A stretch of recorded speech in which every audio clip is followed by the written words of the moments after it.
Welcome once again, my friends, and thank you for stopping by to listen to an old storyteller. Today we have a Japanese tale, and the title of this story is The Death Stone. The Death Stone stands on Nasu's moor.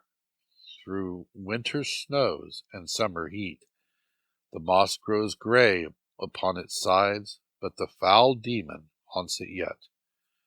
Chill blows the blast, the owl's sad choir hoots hoarsely through the mountain moaning pines.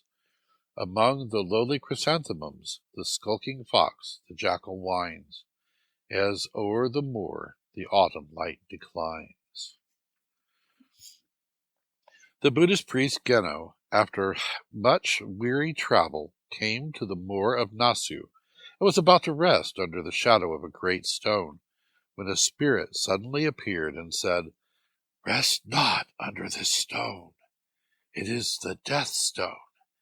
Men, birds, and beasts have perished by merely touching it."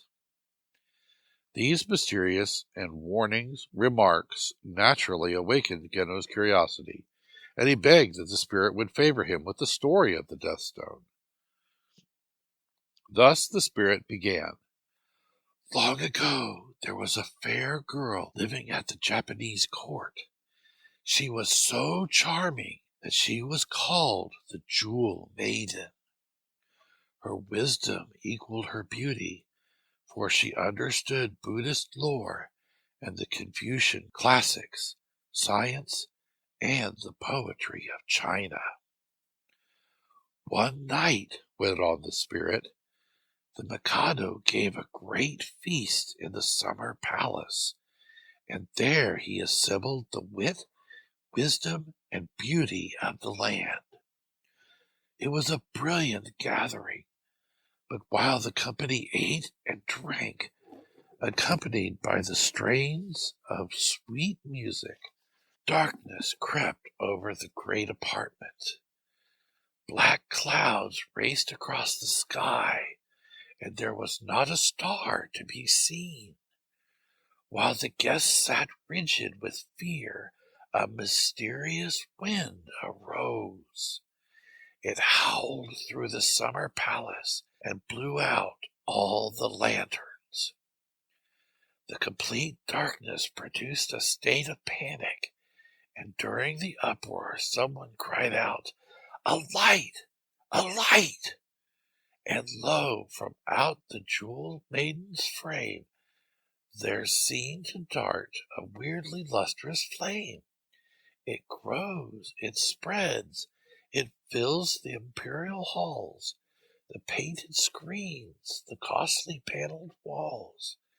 Erst the pale viewless damask of the night, sparkling stands forth as in the moon's full light. From that very hour the Mikado sickened, continued the spirit. He grew so ill that the court magician was sent for, and this worthy soul speedily ascertained the cause of his majesty's decline. He stated with much warmth of language that the Jewel Maiden was a harlot and a fiend, who, with industrious arts, the state to ravage, captivates thy heart. The magician's words turned the Mikado's heart against the Jewel Maiden. When this sorceress was spurned, she resumed her original shape, that of a fox, and ran away to this very stone on Nassau Moor. The priest looked at the spirit critically. "Who are you?" he said at length. "I am the demon that once dwelt in the breast of the Jewel Maiden. Now I inhabit the Death Stone for evermore." The good Geno was much horrified by this dreadful confession, but, remembering his duty as a priest, he said, "Though you have sunk low in wickedness, you shall rise to virtue again. Take this priestly robe and begging bowl, and reveal to me your fox form."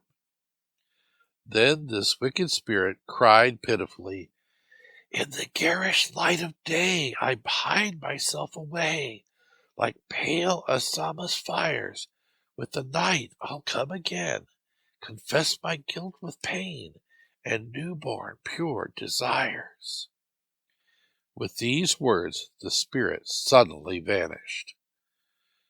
Ghetto did not relinquish his good intentions. He strove more ardently than ever for this erring soul's salvation. In order that she might attain nirvana, he offered flowers, burnt incense, and recited the sacred scriptures in front of the stone.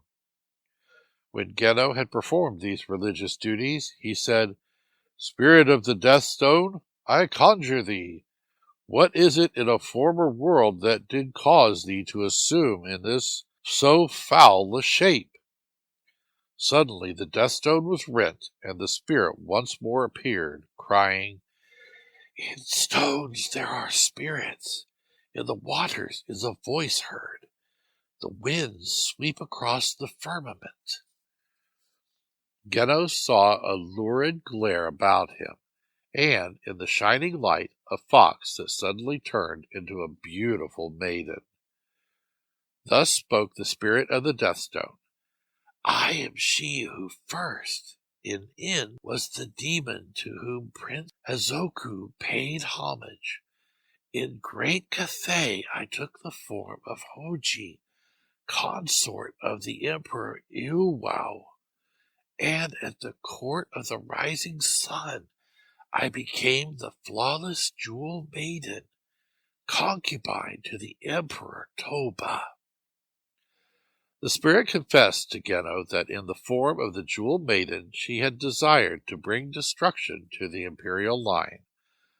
"Already," said the spirit, "I was making my plans. Already I was gloating over the thought of the Mikado's death, and had it not been for the power of the court magician, I should have succeeded in my scheme.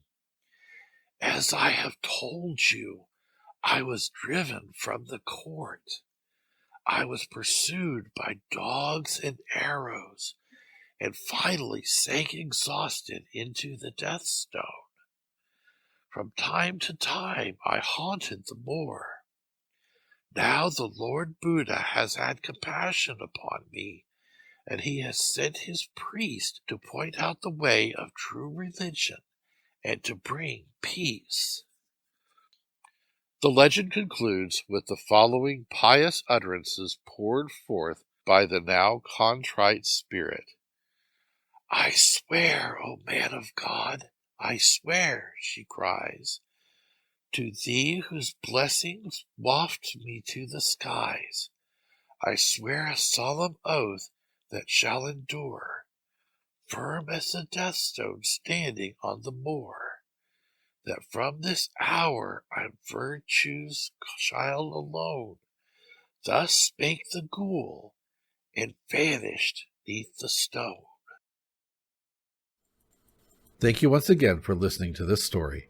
If you enjoyed this story, please press that like button. Also, please help an old storyteller out by subscribing to my channel. The next story will be posted in a few days, so until then, may your story continue to be a good one.